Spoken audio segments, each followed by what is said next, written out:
పిల్లలకి ఆస్తి రాసిచ్చాక వారు పట్టించుకోకపోతే పరిస్థితి ఏంటి? చాలామంది తల్లిదండ్రులు చేసే తప్పు ఇదే.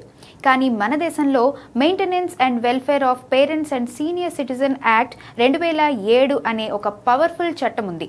దీని ప్రకారం తల్లిదండ్రులు తమ స్వార్జిత ఆస్తిని పిల్లలకు గిఫ్ట్ డీడ్ ద్వారా ఇచ్చినా, ఒకవేళ పిల్లలు వారిని సరిగ్గా చూసుకోకపోతే ఆ ఆస్తిని తిరిగి వెనక్కి తీసుకోవచ్చు.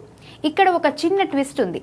ఆస్తి పత్రాల్లో లవ్ అండ్ ఎఫెక్షన్ అనే పదం ఉండాలి, లేదా పిల్లలు తమను పోషించాలి అనే నిబంధన ఉండాలి. అప్పుడు మాత్రమే కలెక్టర్ లేదా ట్రిబ్యునల్కు ఫిర్యాదు చేసి ఆ గిఫ్ట్ డీడ్ను రద్దు చేయవచ్చు. సుప్రీంకోర్టు కూడా వృద్ధులకు అనుకూలంగా అనేక తీర్పులు ఇచ్చింది. ఆస్తిపై పిల్లలకు హక్కు ఎంత ఉంటుందో తల్లిదండ్రులను గౌరవంగా చూసుకోవాల్సిన బాధ్యత కూడా అంతే ఉంటుంది. ఒకవేళ పిల్లలు మొండికేస్తే తల్లిదండ్రులు కలెక్టర్ కార్యాలయంలో ఫిర్యాదు చేస్తే చాలు. విచారణ తర్వాత ఆస్తి మళ్లీ తల్లిదండ్రుల పేరు మీదకే మారుతుంది.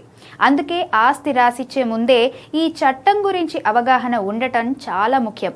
గుర్తుంచుకోండి, ఆస్తి కన్నా బాధ్యత మిన్న.